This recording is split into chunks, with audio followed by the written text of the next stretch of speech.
नमस्कार दोस्तों, आज हम आपके लिए शीतला माता की कहानी लेकर आए हैं। एक बार की बात है, देवलोक में बैठ माता शीतला ने सोचा कि चलो आज धरती पर चलकर देखती हूँ मेरी पूजा कौन कौन करता है, कौन कौन मुझे मानता है। ऐसा सोचकर शीतला माता धरती लोक पर राजस्थान के डुंगरी गांव में आई। शीतला माता बूढ़ी औरत का भेष लेकर गांव की गलियों में घूम रही थी। तभी एक मकान से ऊपर की तरफ से किसी ने चावल का उबलता हुआ पानी गिराया। वो उबलता हुआ पानी शीतला माता के ऊपर जा गिरा, जिससे माता के शरीर पर फफोले पड़ गए। शीतला माता का पूरा शरीर जलने लगा, लेकिन गांव में किसी ने भी उसकी मदद नहीं की। अपने घर के बाहर एक कुम्हारन बैठी थी। उसने देखा कि वो बूढ़ी माई बहुत जल गई है और उनके पूरे शरीर पर फफोले पड़ गए हैं और वो अपने शरीर की तपन को सहन नहीं कर पा रही। तब वो कुम्हारन बोली, माँ तुम यहाँ आकर बैठ जाओ, मैं तुम्हारे शरीर पर ठंडा ठंडा पानी डालती हूँ, इससे तुम्हें आराम मिलेगा। तब उस कुम्हार ने बूढ़ी माई पर ठंडा ठंडा पानी डाला, फिर बोली, माँ मेरे घर में ठंडी राबड़ी रखी है, तुम वो खा लो। कुम्हारन ने बूढ़ी माई को ठंडी राबड़ी और दही खाने को दी, जिससे उसके शरीर को थोड़ी ठंडक मिली। इसके बाद वो बूढ़ी माई बोली, बेटी मेरे सर पर जुएं देख लो। जब कुम्हारन माता के सर के पीछे से जुएं देखने लगी तो उसने देखा कि उनके सर के पीछे भी एक आंख है। ये देख वो कुम्हारन डर गई और वहाँ से भागने लगी। तब वो बूढ़ी माई बोली, रुक बेटी डर मत, मैं भूत प्रेत नहीं हूँ, मैं तो शीतला देवी हूँ। इतना कहकर माता चार भुजा वाली हीरे जवाहरात के आभूषण पहने, सिर पर स्वर्ण मुकुट धारण किए अपने असली रूप में प्रकट हो गई। मैं शीतला देवी हूँ। मैं तो इस धरती पर देखने आई थी कि मुझे कौन मानता है, कौन मेरी पूजा करता है। माता के दर्शन कर कुम्हारन सोचने लगी कि अब मैं गरीब इन माता को कहाँ बिठाऊं। तब माता बोली, हे बेटी तुम किस सोच में पड़ गई? ये देखकर कुम्हारन रोने लगी और माता शीतला बोली, तू क्यों रो रही है? तब कुम्हारन हाथ जोड़कर बोली, माता मेरे घर में चारों तरफ दरिद्रता है, मैं आपको कहाँ बिठाऊं?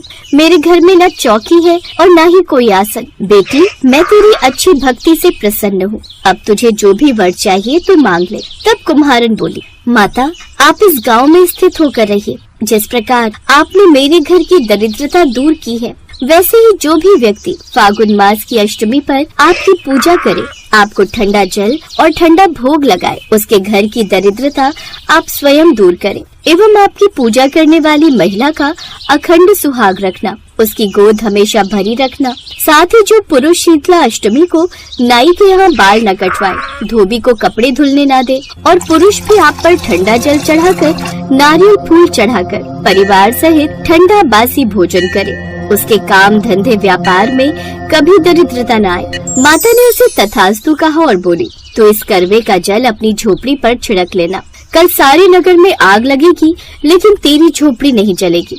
ऐसा कहकर माता अंतर ध्यान हो गई। माता की बात मानकर कुम्हारन ने ऐसा ही किया। उसने वो जल अपनी झोपड़ी पर छिड़क लिया। रात हुई तो सारी नगरी में आग लग गई, लेकिन उस कुम्हारन की झोपड़ी बच गई। ये देखकर नगर के राजा ने कुम्हारन को बुलवाया और पूछने लगे। तब कुम्हारन ने राजा को शीतला माता की कृपा की सारी बात बता दी। उस दिन से राजा ने पूरे नगर में ऐलान करवाया कि अब से शीतला अष्टमी के दिन, साथ ही शीतला माता ने ये भी कहा था कि मेरी पूजा का मुख्य अधिकार इस धरती पर सिर्फ कुम्हार जाति का ही होगा। तभी उसी दिन से डुंगरी गांव में शीतला माता स्थापित हो गई और उस गांव का नाम हो गया शील की डुंगरी। शील की डुंगरी भारत का एकमात्र मुख्य मंदिर है। शीतला सप्तमी के दिन यहाँ बहुत विशाल मेला लगता है। इसे बसौड़ा अष्टमी के नाम से जाना जाता है। ऐसी मान्यता है कि माँ शीतला की विधिवत पूजा करने का विधान है। ऐसी मान्यता है कि अगर जो व्यक्ति इस दिन व्रत रखता है, उसे सभी रोगों से मुक्ति मिल सकती है। अष्टमी के दिन सुबह ब्रह्म मुहूर्त में स्नान करने के बाद शीतला माँ के मंदिर में जल अर्पित करें। रोली, मेहंदी, हल्दी, अक्षत, कलावा अर्पित करें। इस दौरान मंत्र अवश्य बोले। वंदेहम शीतलाम देवीं रासभस्ताम दिगंबराम मार्जनी कलशोपेताम शूरपालंग कृत मस्तकाम। आटे के दीपक में घी और रुई की बाती लगाकर माँ की प्रतिमा के सामने रख दे। बासी हलवा, पूड़ी, बाजरे की रोटी, पुए, राबड़ी आदि का भोग लगाएं। इस दिन शीतलाष्टक स्तोत्र का पाठ करें, साथ ही व्रती कथा सुने। जहाँ होलिका दहन हुआ था वहाँ पूजन करें और पूजन सामग्री अर्पित करें।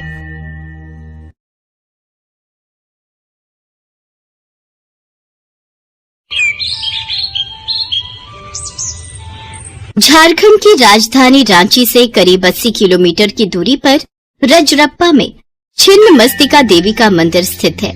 ये मंदिर शक्तिपीठ के रूप में काफी विख्यात है।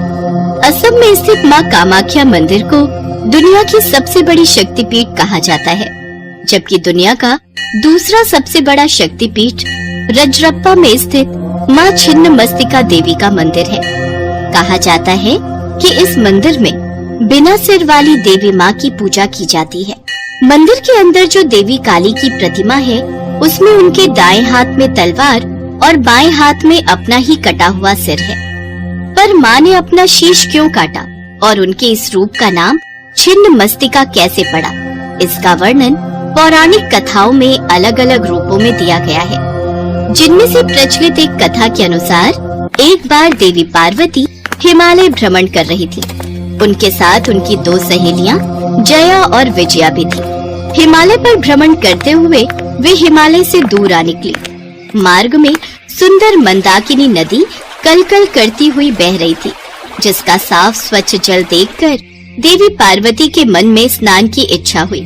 जय विजया, मेरा तो मन स्नान करने को उत्साहित हो रहा है। मैं सोच रही हूँ मंदाकिनी नदी के जल में स्नान कर लूं। चलो ना, तीनों मिलकर पहले स्नान कर लेते हैं। इतनी देर से हम ऐसे ही भ्रमण कर रहे हैं। तुमने कहा था कि हम कहीं रुककर कुछ खाएंगे। हमें बहुत भूख लगी है। मैं तो स्नान नहीं कर सकती, मुझ में इतनी हिम्मत नहीं। मैं तो कुछ खाऊंगी। हाँ, बहुत जोरों की भूख लगी है। अच्छा, तुम्हारा मन है तो तुम स्नान कर लो। जया के साथ साथ मुझे भी स्नान नहीं करना, पर तुम जल्दी से स्नान करके आ जाओ। कहीं ऐसा ना हो कि तुम स्नान करती रहो और भूख से हमारा शरीर काला पड़ जाए। जया विजया, मनुष्य को हर हाल में संतुष्ट रहना सीखना चाहिए। थोड़ा धैर्य रखना सीखो। मैं पहले स्नान करके आ जाऊँ, फिर तुम्हें कुछ खाने के लिए दूंगी। तब तक तुम दोनों विश्राम कर लो। इसके पश्चात देवी पार्वती स्नान करने के लिए चली गई, पर उनको स्नान करने में अधिक समय लग गया।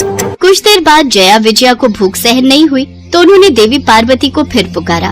पार्वती, अभी तुम्हें कितना समय लगेगा? जल्दी से नहा कर आओ, भूख सहन नहीं हो रही है। तुम दोनों को बिल्कुल भी भूख बर्दाश्त नहीं है, ठीक से नहाने भी नहीं दोगी। आती हूँ। अब भूख लग रही है। एक माँ तो अपने बच्चों को भूखा नहीं रखती ना, तो फिर तुम हमें भूखा क्यों रख रही हो? पार्वती, स्नान छोड़कर हमारी भूख शांत करो। जया विजया के बार बार हट करने के कारण देवी पार्वती को क्रोध आ गया। देवी पार्वती नदी से बाहर आ गई और अपने हाथों में उन्होंने एक दिव्य खड्ग प्रकट किया और उस खड्ग से अपना सर काट लिया। देवी के कटे गले से रक्त की धारा बहने लगी। 3 प्रमुख धाराएं ऊपर उठती हुई भूमि की ओर आई तो देवी ने कहा, ये लो जया विजया, तुम दोनों मेरे रक्त से अपनी भूख मिटा लो, अपनी भूख शांत करो। ऐसा कहते ही दोनों देवियां पार्वती जी का रक्त पान करने लगी। वह एक रक्त की धारा देवी ने स्वयं अपने ही मुख में डाल दी और वे भी रक्त पान करने लगी। देवी के ऐसे रूप को देखकर देवताओं में त्राही त्राही मच गई। देवताओं ने देवी को प्रचंड चंड चंडिका कहकर संबोधित किया। ऋषियों ने कटे हुए सर के कारण देवी को नाम दिया छिन्नमस्तिका। तब भगवान शिव देवी पार्वती के समक्ष आए और उनसे शांत होने के लिए कहा। देवी पार्वती, तुम्हारी इस लीला से तुम्हारा ये रूप भक्तों को यही समझाता है कि अपने स्वभाव में धैर्य और संतोष अवश्य रखना चाहिए, ताकि मनुष्य को किसी भी पीड़ा का सामना न करना पड़े।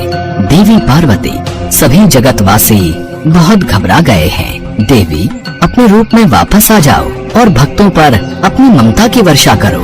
भगवान शिव के आग्रह पर देवी चंडी माँ काली फिर से देवी पार्वती के रूप में आ गई। उसी दिन से माँ पार्वती के इस रूप को माता छिन्नमस्तिका के नाम से जाना जाने लगा।